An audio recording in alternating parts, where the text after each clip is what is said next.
Yeah, I think Bears needs to step a little bit more out of the box. Unfortunately, it's typically Liquid who we have the unexpected picks coming from, like we had mentioned earlier, the Meepo threat, the Lycan freshly introduced threat. Bears has they've played a lot of matches during this qualifier, and I think they've shown most of their cards. But if they have one left up their sleeve, well, damn it all, now is the time to show it because right now I think Liquid has their number. Well, I mean, it seems like Liquid did respect that Centaur, though. They ban away a Centaur. Maybe, they're also afraid of an offlane Centaur for whatever reason, but it does give Kuro a pause, and he bans it away instead of banning away the lone druid. Maybe that is maybe the Centaur would have gone well with Bears in whatever lineup they plan to do with this lone druid. Maybe that's Kuro's thinking, because very clearly he's baiting out the lone druid. He instant picks the Slardar and he goes for a Dazzle next. How much Lone Druid have you seen in 7.02? Because I have not seen it yet, and I'm really curious to see how the nerfs have taken effect. I've already seen it. It still seems it still seems quite strong, but it's not to say like it wasn't unbeatable in 7.0, right? So it's got to be, even though the nerfs didn't hit him incredibly hard, it's got to be a bit easier. One of the things I've noticed is that teams have tried to get very aggressive into Lone Druid and mess up his timing, where Lone Druids, I think, are a bit weaker, around 20-25 minutes, and then also hit them very hard before they get to level 20, which is usually around 30-35 minutes. Yeah, because it seems like, well, all branches of this tree got nerfed, aside from Spirit Bear getting more armor, but I don't think that we'll see a primary Spirit Bear this game, even though it would be very fitting with the team name. I am like Lone Druid's still good, obviously, but it's not easy to push anymore for one thing, because the range got reduced, and then the damage also got reduced. And while Lone Druid was kind of snowbally in this previous iteration, I think the most important thing was slowing down the snowball. And so not only are teams more eager to take the fight to the Lone Druid, but even if they give the Lone Druid a little bit of space, it's not as easy to recover as the Lone Druid. So our bans include Terrorblade and Weaver, two heroes that match up pretty well against Lone Druid. One hero that is normally picked up against Lone Druid that is not banned is the Sniper, which is something kind of interesting. While Liquid, they take away Timbersaw, probably one of the better defensive style heroes, as well as the Axe. I guess the Axe is a potential counter initiator for the Slardar initiation. I guess that makes sense to some degree. Yeah, but another common counter I see is Lifestealer, and Lifestealer is still in the pool. I don't know if Liquid will go for it, or if Kuro has some other carry in mind, but I am curious if Liquid's going to double down on this armor strategy. Go for Beastmaster. So this is pushing. I like this because Team Liquid was one of the few teams willing to run Beastmaster before he received the 7.02 buffs to his talent trees, and nobody else was touching him. And I think a large part was we established the meta of offlaners was being you needed to have an early mech sustain type hero, or you needed to be able to have a early initiator. And Beastmaster doesn't fill any one of those. He doesn't give you sustain, and his initiation is a bit delayed. But what Liquid did is when they grabbed this Beastmaster, they were very aggressive with two of their heroes, their floor position, and I think it was their safe laner. They were very aggressive and bought a lot of time for mind control, and he was able to finish up Necronomicon 1 and then went into the Blink Dagger. So his timing, it was actually a bit sped up than you would normally see on a Beastmaster, but also he was given the space to work with. I think as a team, Liquid really enjoys Vision. Oh wow, Tidehunter. Now that's a hero I don't see very often. Very many times Liquid's drafts they're very oriented about knowing what's going on in the map. Like the last game we saw Caudal Ag, Spirit Breaker. This game we'll see Beastmaster as well. Liquid likes to know, like they want all the information possible, and then they're going to make an educated decision based off of the data they gather. Tidehunter is a hero that can provide a lot of unexpected data, especially with some good smoke rotations. I don't really know how much they'll want to play around a Ravage with a Lone Druid, because I mean, Lone Druid, he wants to sit back in the fight. Tidehunter jumps in, gets a Ravage, but it's easier said than done, especially for such a high commitment spell. Yeah, this does seem like something that is a bit out of left field. I know, like, whenever I explain the concept of like the mech or initiating offlaner, people always said like, "Oh, but what about Tidehunter? Why isn't he being picked?" Because he's both, right? He's sustain, he gets you an early mech, and he's a blink dagger initiator for you. And the answer is he's just too slow. In the fact that he's so cooldown dependent, and the meta before was very fast paced, 5-man team fight, go go go. It was very high octane, and Tidehunter, he can win you one team fight, but he's probably going to lose you the following two because of such a long cooldown on that ultimate. But I think we are slowing things down a bit. I think teams are playing a bit more split pushy. We found ways to be able to work around these shrines better. I think in general everyone is slowing down. We even saw Cloud9 into 7.02 slow down their pushes a bit more. So maybe that does leave room for the Tidehunter as an offlaner here, but a Tusk now being picked up for Bears, another hero that received a big 7.02 buff. Okay, well, if nothing else, at least Bears is putting on an exhibition of what to expect from these buffed heroes. Did Tidehunter even receive, Tidehunter as a hero, every single time I see his name in a changelog, I just kind of mentally gloss over it. But did he get any talent changes in 7.02? Yeah, he did. I remember he got a slight experience buff. He has now what Tusk has at level 10. He has at level 15 a 35% experience gain as opposed to the 30% he used to have. And then control left it. Looks like he has a level 25 talent, -5 gush armor to -6. That means nothing. So I don't think the alternative is 20% cooldown reduction at 25. So okay, yeah. so it's not. I don't it's think not either a one talent. of those. Yeah, that buffs I think very clearly does not put Tidehunter in his place, which is why I'm searching for a slight change in meta that allows this Tidehunter to be a decent pickup as the answer to why this hero is being picked for Bears rather than a 7.02 change. Okay, but then the Tusk pickup, it kind of implies that you want early aggression, but maybe they want this like mech style Tidehunter, and then Tusk is just gonna, like a tiny toss style snowball the Tidehunter in, and then at that point the fight is well committed because the enemy team is like, okay, well, we're getting snowballed on, we need to take this fight. Tidehunter is also inside that snowball. I don't want to get close to it. I'm sorry, whoever's getting snowballed on, you're probably dead. I think it is going to be a combination. I think it may be a combination of Bears taking some Cloud9 favor and using this Lone Druid to bully down early towers. And how can Liquid fight you when you have Ravage and Tusk to initiate? You just can't, especially with the early mech. So you're just going to have to let some of these outer towers fall. And they may also be searching for a tri-lane matchup and give Tidehunter a 1v1 versus Beastmaster, as he would be one of the few heroes that could deal with that lane thanks to Kraken Shell against the Boars.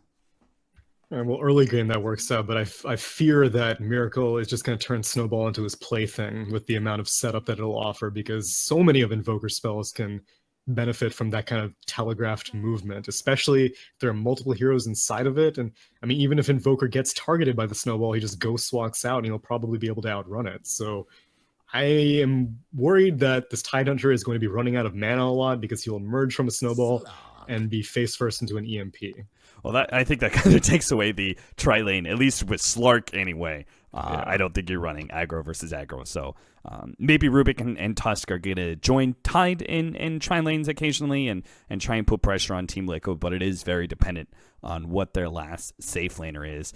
It does mean Bears are going to be running a Lone Druid mid, and it also means they have I think a very clear separation in timings. You have the early game where you can bully down towers, and you have this potential mech, and you have this Tidehunter Ravage and the Lone Druid taking towers and everything. You have this 4-man that feels pretty good in team fights and pretty good at taking towers 10 to 15 minutes. And then I think you have like this very deep valley where both Slark and Lone Druid are not the carries that they will be late game.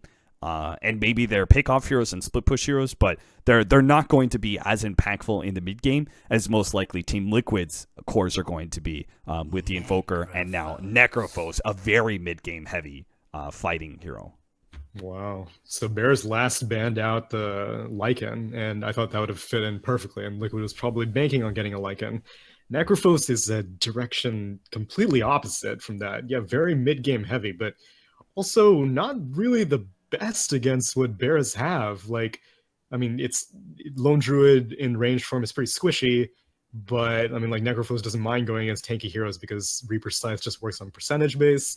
Slark is going to be going into Shadow Dance, and I guess Ghost Shroud will help, but the Slark is probably going to get a very early Diffusal Blade, and I, uh, I'm curious what Necrophos is like. How active is this Necrophos going to be? Because it's their one position, right? I think yeah, it's going to be a safe lane Necrophos for sure. I think part of it is the Necrophos deals with Tidehunter fine in lane, whereas melee heroes would be a bit inhibited. I think it's also the fact that Reaper Scythe is going to be a very potent tool against the Tidehunter, because if you think about it, right, if he gets stunned up once and nuked, he usually is able to rely on Kraken Shell to be able to take those disables off, and he can just go ahead and pop the Ravage as is necessary. But Reaper Scythe is not something you can just Kraken Shell off. So if he gets disabled, say Beastmaster stuns him or Slardar finds the initiation, and they look to nuke this guy down, right? And he gets the Kraken Shell, and he's thinking, like, okay, I'm about 2/3 HP, I'll just go ahead and Ravage now. He's going to get Reaper Scythe, and then the rest of the damage is going to come in from Liquid, and this guy is going to get dropped potentially before he has that big impact in team fights he's supposed to. Because Tidehunter is part of the thing is he gets Blink Dagger later on, but early on, he's supposed to be this mech cavern. He's supposed to be the frontline hero, the tanky guy that you can't actually bring down. Necrophos is the one hero who could actually respond to that, thanks to his ult. He'll need follow-up from Liquid, though. Like, this Necro will not be able to do it by himself. And so, Beastmaster is...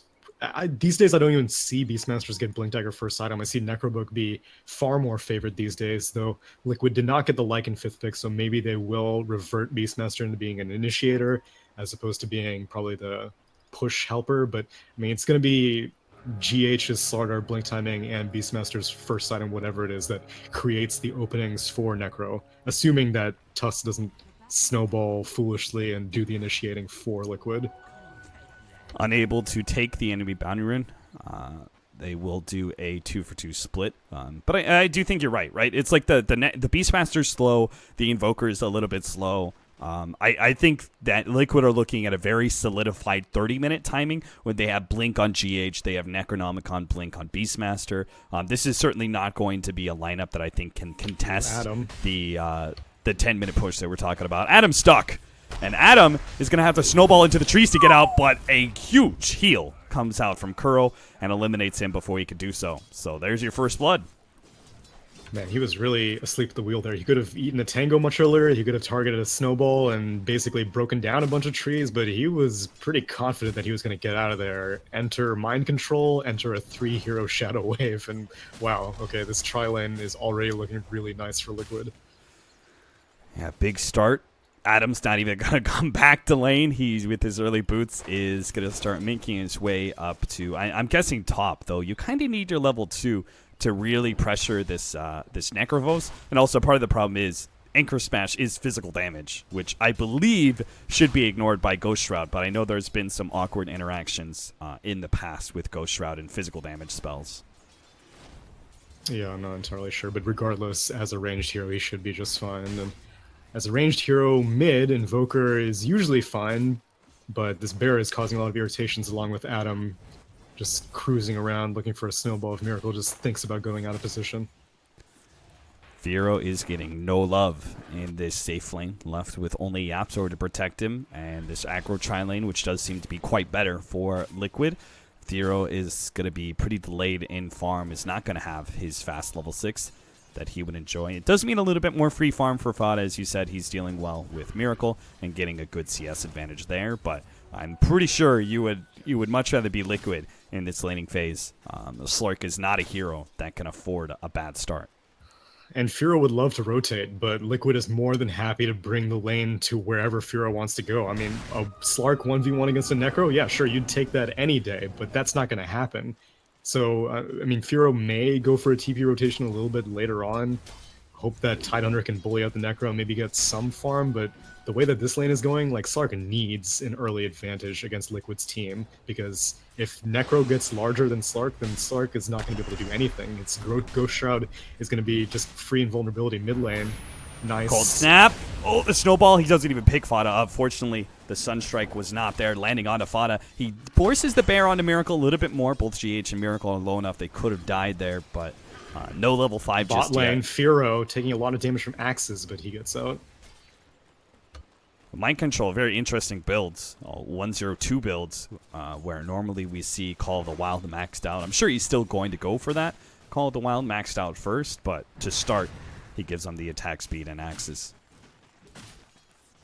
Yeah, it is surprising, because usually Slarks have a really hard time having to deal with the boar, because there is no easy spell that they can toss to just get rid of it, and Rubik does not want to have to blow Fade Bolt, and at least Rubik is managing to get some farm as we get a charge in on mid, but GH gets discouraged.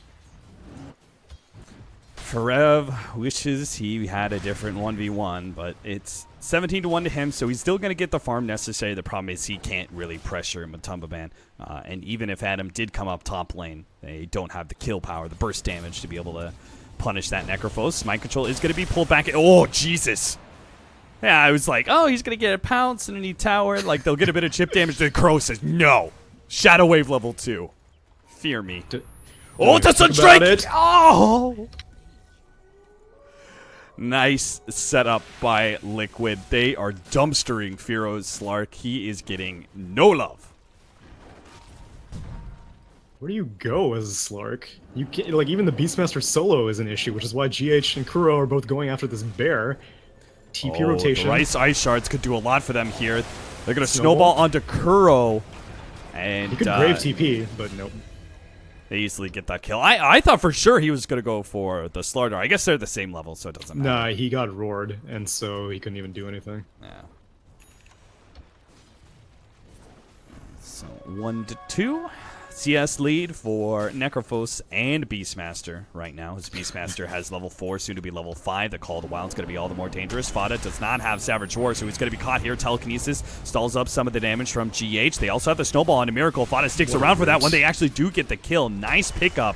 GH drops pretty low as well. Fortunately, a Crush will delay the bear from pursuing. These roots are saving Fada's life, and Invoker got an uphill miss as well during the cold snap, so yeah, Miracle's not having the best luck. Meanwhile, Firo going in on Mind Control, really aggressive. Trying for it, he does have the rotation from GH, so Mind Control stands his ground, fights, does have the vision on it. Firo Sunstrike is going to miss, but it also means Firo has to go back into GH and Mind Control. The Crutch finishes him off, the supports just aren't there fast enough. Another rotation, though. They can catch Mind Control at least. Make that a pretty good trade-off, actually, now that I think about it. Firo, you hate every single death on that hero, but Mind Control was getting a lot more out of his lane. And Yapzor needs all he can get as well. This Rubik is not getting very many levels. He just now hit 4 after that kill, so it's very important that the supports don't get left behind, because if your Slark gets left behind and your supports get left behind, then there's very little way that you can deal with the push, because there's no aggression coming up against this free-farming Necro. Another pounce on Mind Control. Mind Control could be dead here. Mana. They have so much extra. The ice. Oh, Adam. All right. I mean, it's been a while since Tusk was, in the meta. He's probably rusty. Very true. At least he has that pretty igloo cosmetic. Yeah. Oh, I love that cosmetic. Oh man, I know. The quack every single time. Quack. And the penguin. Good stuff. Ferev had to go back to base. He's on a 1v1 against a Necrophos, and his shrine was down, so he couldn't stick around in lane anymore. But he does have his arcane boots, and he is working towards those mech. It's kind of one of those 1v1s. It's like the Nyx Assassin 1v1s, where it's like, you're not going to win that matchup, but you are going to get what you need to be an effective hero in the mid-game. If he was more concerned, he would have gone for an Iron Talon, and he would have just said, screw it, I don't care about this lane anymore. I'm just going to go jungle. But he's fine just getting Anchor Smash farm. Picks up a quick gush kill. GH is sitting here waiting for Yapzor to be slightly out of position for Mind Control to finish him off. The Sunstrike isn't enough, but maybe the Axes will be. GH tries to run him down. Does have another Crush. He's going to wait for that. Wow. Okay. Primal Roar. Not like it has a long cooldown anyway, so. True. Now 3 heroes bot, though, so hopefully Liquid can get a push out of this, because it's a fair amount of commitment just for a support Rubik. So Slark is, I mean, he sees everything that goes on, he's like, thank God that wasn't me. I do feel like Bears, thanks to rotations, like a couple kills in bottom lane, but also the kills in mid, have managed to keep this static laning phase a bit at bay, right? If we just maintain our defensive tri lane down there and the 1v1 at top, Liquid would have had a huge lead by now, but it does seem to be kind of sticking around at just a 1,500 gold lead and around 750 experience. The tower is obviously going to mean a lot for Liquid. Big jump in gold for them, but I think for the most part, this setup was real bad for Bears, and they did the best they could with it. Yeah, it's a marked difference from game one, where I feel that Bears got pretty rattled by how much space Matumbo Man was creating. They were like, we need to do something. And now they're going for a kill on GH mid. Should be pretty easy. A snowball's going to come out, and no need for Ravage. And this is where this pressure that we were alluding to early on can come. They've got the Ravage. They don't have the mech yet, but the presence of the Tidehunter is going to be really hard for Liquid to deal with anyway, since he is so tanky. And you've got the level 4 Bear. Sunstrike. Oh no, Firo dies again. Forev tries to TP to help him out, but they're not going to be able to get a counter kill onto Mind Control. Mid lane, they try and poke there, but it seems like this mid lane push, without the Tidehunter, I don't think they're going to be able to commit to this. So yeah, they back up a little bit. I mean, hell, even with the Tidehunter, would they really feel Adam, they know you're here. Oh. He's got the snowball. He can buy himself some time. Oh, he actually snowballed to a creep there towards the very end. Nicely played. GH is still going to try and chase him down. Now he's at the crush, but it doesn't actually land in time. Telekinesis a bit too fast. Yapzor gets there just in the nick of time to save his ally, as he would have died to the follow-up Sunstrike, most likely. Yeah, that was pre-casted. He was really banking on that crush landing. Otherwise, he could have probably skill-shotted the Sunstrike and maybe even got the kill freestyle, but now this push is a little bit more intimidating. Tidehunter is still in the bot lane with Slark. Looks like Liquid are shining up and they want to go in now. And Necrophos just took the top lane tower. The mid lane tower is more important for objectives, but I think after taking that tower, Matu might feel comfortable TPing in. He did go for the Hand of Midas, so he is, despite his net worth, looks rather lackluster in team fights, but this will obviously... We knew Liquid were not going to be super fight heavy into Bears anyway. I think the fact that they've just staged a response and defended their mid tower is really good. Like they've kept that tower alive without committing to fights. We know they're going to be focused more on a 30 minutes. Reaper-sized Sunstrike. That is a beautiful combo. That's filthy. I can't, like, I thought the roar and the Sunstrike was disgusting enough, but that's kind of expected. But Scythe, have some mercy. Nobody can 1v1 against this Necrophos, not with an Invoker mid. Not once you get level 6, that's for sure. So not really a 1v1. Yeah, that's true. That is a heavy amount of damage that the Sunstrike's outputting. What is that? A 350 damage, pure damage nuke. Most of these heroes will go down to half health from that. Including Forev, who is still working his way towards the mechanism, still around like 600 gold away, but at least he's doesn't have to be too scared of the Beastmaster, who doesn't have that much mana. But yeah, I mean, he will fall to the Sunstrike whatever other ult is used combination.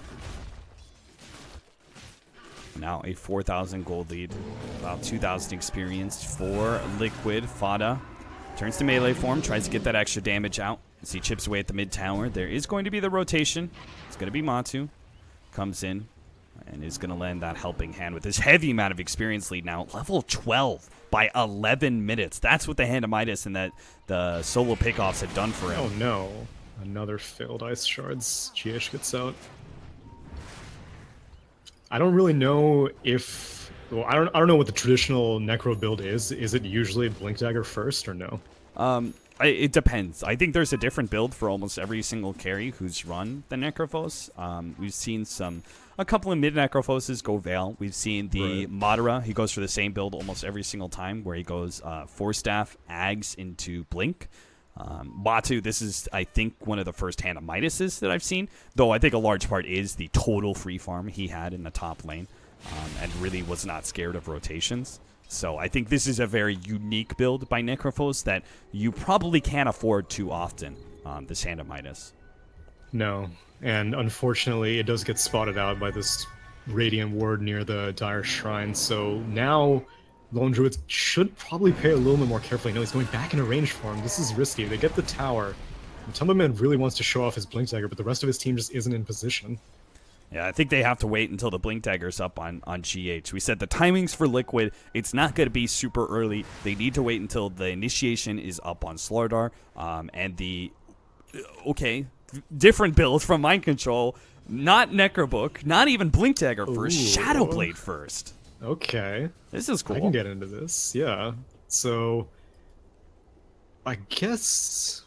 I mean, a large part of this is going to be the Slark, right? He has no chance to Dark Pact in a lot of these situations. He's just going to get Primal Roared from Invis, Sunstruck, and potentially even a Reaper Scythe. Assuming he doesn't notice that he loses his... Oh man, Firo going aggressive and punished. Dark Pact not going to be there to save him. They attempt to try and snowball save Adam. Is not quick enough, though. And Slark does go down again. This is Firo 0-4-2 now. We have not seen Firo shut down quite like this. We've seen him pressured. The mid lane, sometimes he's playing SF and such. He's been pressured before, but never shut down this hard. It's because he was put in the safe lane. You know, Fada was just like, I want the mid lane this time. And, I mean, Fada's doing just fine. He's managing to take down the mid-tier 1, and he's hitting his timings. He has the Dragonlance and his first talent completed. But really, it's the second talent when Lone Druid really turns on. And I would hope that right now, with this fresh Blink Dagger on Matumba Man, that Liquid wants to turn up the aggression, and the Shadowblade completed for Mind Control. But I don't really know if they're going to find openings. Blink up GH. We'll see where they go. Maybe this will be a good smoke opportunity. First Blink Dagger timing is usually a very common smoke. But then again, Liquid can just play for more time. They're working. Montu is going to go the Aghanim Scepter first. I think that's respectable. Blink Dagger, I guess Force Staff is better against Ice Shards, but both Ice Shards and Snowball you're going to see coming. So I think Blink Dagger, this is one of the games he doesn't have to worry about like that sort of instant Blink damage, where Blink Dagger as a defensive item is not going to be as warranted. I think the Blink here is a lot better than it would be in most games. Yeah, it all comes down to how strong of an early game you were able to get away with, and it's very strong as we see them take an uncontested Roche. Tier 2 might go down bot. Forev is TPing to the shrine, so he might suspect something, or he might just be walking to his death. No, our team's gonna rotate. Mind Control with this Shadowblade might just be able to... Oh, out. Nice counter. Yeah, that was a good call. That was a very preemptive ward. Tusk had placed that whenever they were first pushing the tower, and this is one of the disadvantages of going the Shadowblade on the Beastmaster. The other one, like, yeah, it would be great to get the jump on the Slark, but if Slark is paying attention, he'll notice that his Shadow Dance passive will have timed out, and he'll probably hit the Dark Pact, but, you know, it's all, like, you need to be really on point to get that. Yeah, that's true. Oh, man. If Slark wasn't so far behind, I would say Bears are kind of doing what they need to stay in this game. I mean, Vada, he's had some pretty good farm. Like, that's not a problem. It's just that Necrophos and Invoker with their Midases are so far ahead of him, and as well as the Tidehunter, who now has his Blink mech. But hey, everything can change with the Blink Dagger, right? You never know. The Blink Dagger Ravage, you get the right team fight, and everything can go the way of Bears once again. If Liquid hands them a team fight, right now they're just letting Matumba Man push by himself with a little bit of protection detail in the Radiant jungle, but, I mean, he has an Aegis, he's pushing this tier 2 uncontested, he's got his big ol' plus 40 damage talent, so don't let anyone tell you that Necro's not a split pusher, as GH finds a lot of Radiant heroes. Nice smoke popping GH. I was going to say, he's well positioned to break smokes, and that's exactly what happens. Matumba Man does pop his first Ghost Round, has that Aegis, so we're probably going to have an engagement here. Matumba Man is very likely to go down, but Liquid are going to try and respond. Now, they don't have the Invoker, they just have the Sunstrike to be able to fight around here, but a Blink out from Matumba Man is going to be pursued out. The Gush slows him down, but the Boar is going to prevent a lot of Bears. GH was thinking about jumping forward and going onto Forev, but I think Matumba Man has made the call. He doesn't want to try and go back into that engagement without Miracle nearby. Miracle's here now, so they may continue the tier 2 push. If they only had some way of making sure that Necro couldn't blink out, but they don't have any, like, pre-castable damage, and I think Telekinesis is on cooldown from Yapzor, so should have been a free kill on a Necro and an Aegis claimed, but I guess you'll take one half of it if you can. I don't know if Bears fight this. I think Liquid's too big right now. I've said that before, and Bears decides to take fights anyway, so here we are. And they do have the Ravage. They're going to try and initiate on Fon and bring him down within Bears' sight, but it's not even close. They also have to save the Snowball towards the end there. What a turnaround. Liquid, they try and get too aggressive on the Bears, and they're going to pay the price unless maybe this Meatball is going to be enough here on the back lines. Managed to get away with an ultimate, and it looks like he's good. He's going to heal off that damage. Matumba Man is going to get dropped. The pullback there is just enough. Yapsor gets him with the Fade Bolt. Weave. Oh my god, that's 366 damage from an Invoker with that last physical damage hit. Sunstrike is gonna miss on Bears. Liquid, I think they actually paid quite a heavy price for taking that tier 2 tower. They picked up 2 supports on the side of Bears, but they got 1,000 gold from those fights. Looks like 371 on Tidehunter. He was the big winner. Necro going down is critical, even though they didn't get the Invoker, and in most games you do need to be the most concerned about what Miracle is up to. At least they get this, it's a non-physical damage dealing core. This Necro is going to fall off at some point. Ag scales, sure, but Necro as a hero is going to cap out once he gets, if he goes for a Dagon, which I don't think would be a bad idea this game, he can keep putting levels in it, but eventually Slark might build a BKB, and then what happens? Yeah, it did seem like Liquid just messed up the execution there. They weren't even close to killing Fada. They expected some sort of faster damage, and I'm not sure what that would have been. They were kind of banking on the Sunstrike, but there was a 6 snowball to protect Fada, and so a lot of that damage was just mitigated. Hero's going to be able to catch GH, but turnaround Reaper Scythe, not going to be close again, and there's the Snowball as well. The Sunstrike's going to come in. What a meteor deafening blast! Matumba Man's going to get saved by the Shallow Grave, and Bears, it looks so good. For one bright, shining moment, they countered the play of Liquid, and then it all goes to shit. It's Miracle. Craps all over them with a beautiful meteor deafening blast, and quite the save from Kuro. Oh god, watch this bear in the skull. No. He's run Bear. Fun. He actually got body blocked by his creeps, and Fata used the return to continue the chase. Yeah, that Meatball, like I said, you need to be concerned about what Liquid is doing at all times. Matumba Man, just the decoy. Really nice snowball to make sure that the Slark didn't die underneath that Reaper Scythe, but, I mean, you can keep your people alive for only so long, and the support cast of Liquid are just doing so much more than what Bears' supports are even able to do.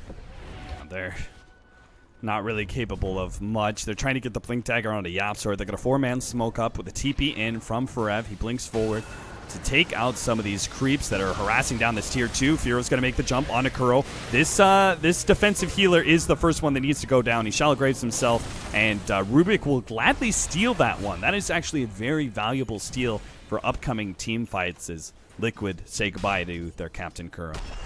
Yeah, this is a maxed out scythe, so Rubik is going to be able to cast that just fine, no cast delay, so that means that Tusk Snowball...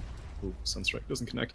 Tusk Snowball doesn't have to be used exclusively defensively, but Adam might be able to use it aggressively, which, like, Tidehunter has been holding onto Ravage. We've only seen one Ravage this entire game so far, and, I mean, he's had a Blink Dagger mech completed for a while, so any fights that they can take while this thing is off cooldown, they just want to constantly keep Ravage off cooldown.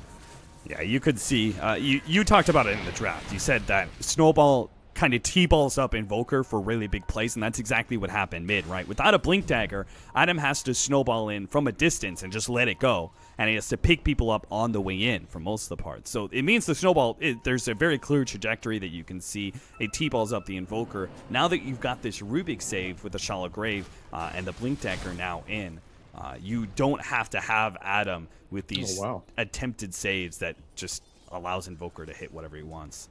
I am very surprised that Rubik was able to complete this Blink Dagger. Yapsor must have been banking a goal this whole time. He's 2-3-3, which on a Rubik is a pretty standard affair, but I guess Tusk is... Oh, wow.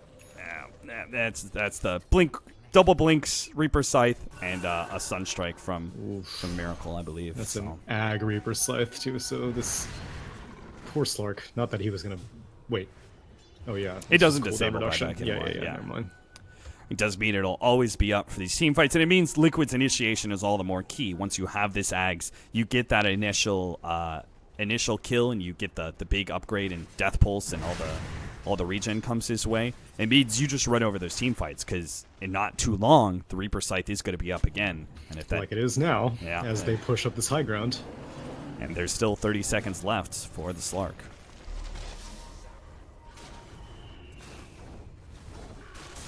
There's no Aegis, otherwise Liquid would feel pretty gung-ho about going for this high ground push, but right now they're just cool.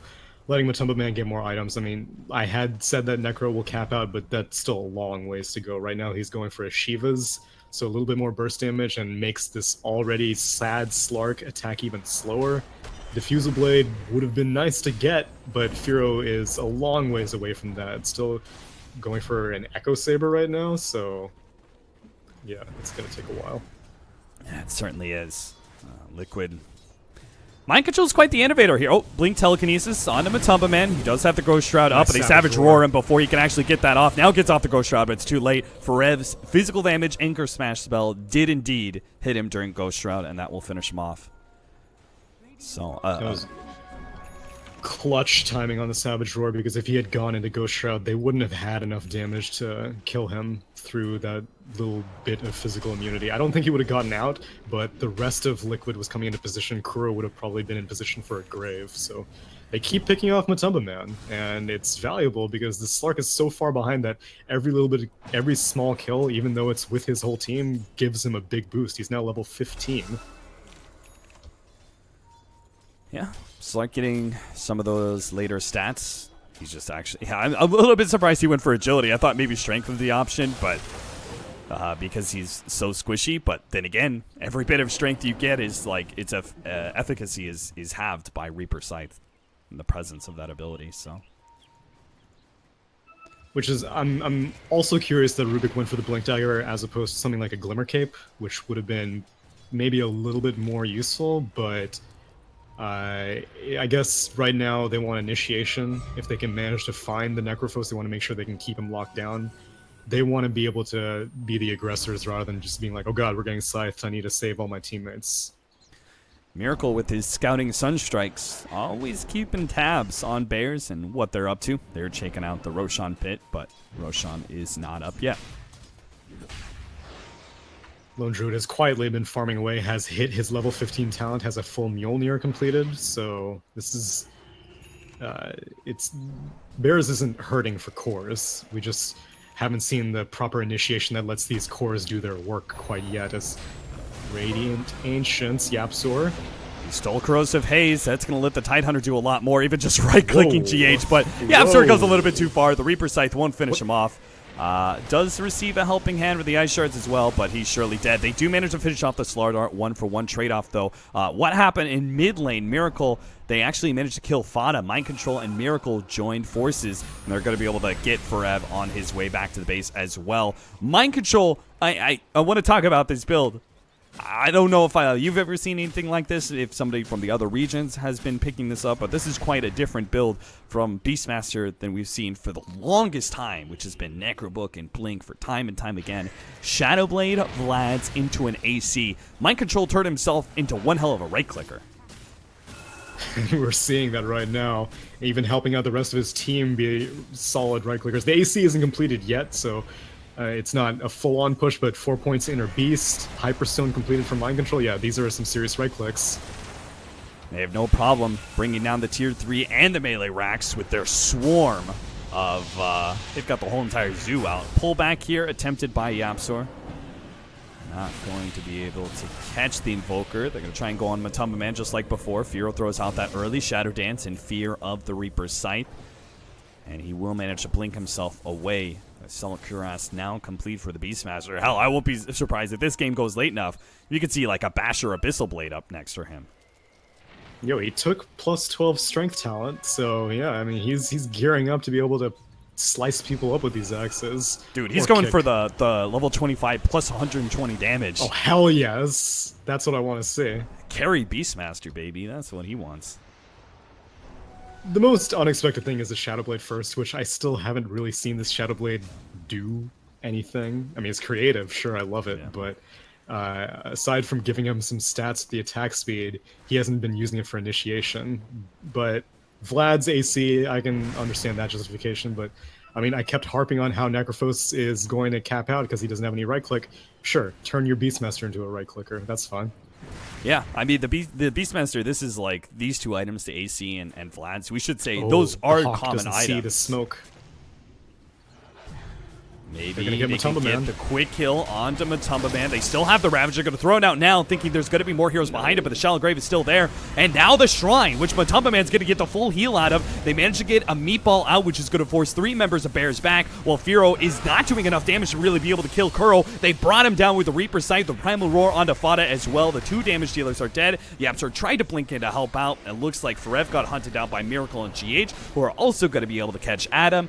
Adam throwing out the snowball, but he is not going anywhere fast. Look at that. Miracle, you're just styling on them. That is just naughty. Juggle them. Juggle those balls, Miracle.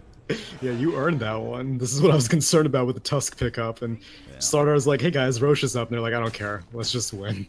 Yeah. No, nobody cares. GG called from Bears. And that's it. 2-0 from Liquid. They had an intense series the first go around, but Liquid, I mean, I said this whole entire qualifier, they looked unstoppable. They looked like nobody could touch them. And Bears, they laid a hand on Liquid once, and it seems like once is all it's going to be, as this grand finals turns out to be a very one-sided affair, and Team Liquid show themselves to be very clearly the most dominant team in the European qualifiers and well worth the invite to DAC. Very clean play coming out from Liquid. I can definitely see why they were considered the favorites by most people in this entire qualifier, which